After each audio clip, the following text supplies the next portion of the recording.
Juan Rulfo tuvo la idea de esta novela en la década de los años 40, sin embargo, no se publicó de forma definitiva hasta 1955 y lo hizo después de haber dado a conocer adelantos en varias revistas en 1953.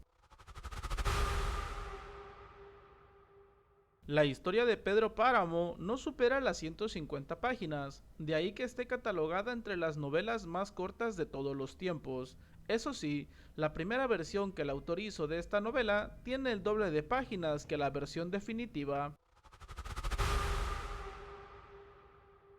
Esta novela está considerada una de las obras más importantes del llamado realismo mágico, así como también la precursora del conocido como boom latinoamericano. Es más, forma parte de la lista de las 100 mejores novelas de la literatura en castellano de todos los tiempos, de distintas publicaciones de alto renombre. En 1947, Rulfo se casó con Clara Aparicio y poco después se mudó al número 84 de la calle Río Tigris, en la colonia Cuauhtémoc. Fue allí donde escribió Pedro Páramo. En la actualidad, la entrada del edificio tiene una placa que registra la estancia de Rulfo. El libro de Juan Rulfo tiene dos versiones cinematográficas. La primera es un film dirigido por Carlos Velo y protagonizada por John Gavin en 1967. La segunda versión se hizo en 1978, película dirigida por José Bolaños y con Manuel Ojeda en el papel de Pedro Páramo. Juan Rulfo fue un hombre sencillo, introvertido, con una personalidad sobria que rehuía hablar sobre sí mismo. Sin embargo, era capaz de quedarse charlando por horas con algún comerciante o albañil que trabajara en los alrededores de su casa. Sus hijos, Juan Carlos y Juan Pablo, contaron que fue un padre que disfrutaba hablar de música, que intentaba ayudar en sus tareas escolares y que trabajaba por las noches. Pedro Páramo ha contado y cuenta con grandes admiradores. En concreto, entre los más reconocidos se encuentran los escritores Jorge Luis Borges y Gabriel García Márquez. Este último llegó a manifestar: Pedro Páramo es para mí, si no la mejor, si no la más larga, si no la más importante, sí la más bella de las novelas que se han escrito jamás en lengua castellana. Si yo hubiera escrito Pedro Páramo, no me preocuparía ni volvería a escribir nunca más en mi vida.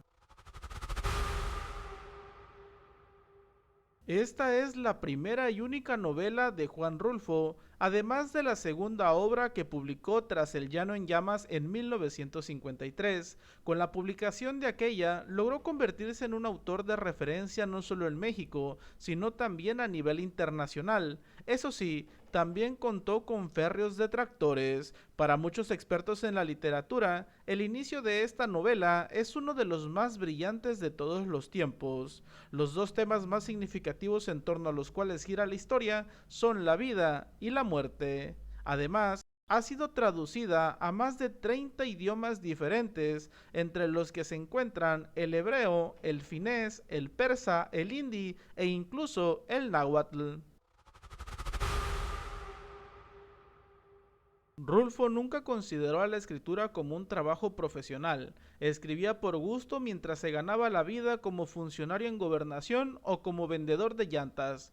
Para mí, el único oficio es el de vivir, dijo. Sobre la literatura declaró: la literatura testimonio es menos valioso que la literatura que transforma la realidad. La realidad tiene sus límites, entonces hay que apoyarla con la imaginación. En el momento en que viene la imaginación o la intuición, entonces se transforma la realidad. La realidad es muy limitada, la literatura no puede actuar ni puede modificar nada. Pueden la sociología, la antropología, la economía, quizá pueden hacer algo por transformar las realidades, pero en la literatura el escritor no puede lograr hacer nada. La literatura es ficción, y si deja de ser ficción, deja de ser literatura, declaró en una entrevista con Martín Caparrós que publicó el diario The New York Times en español.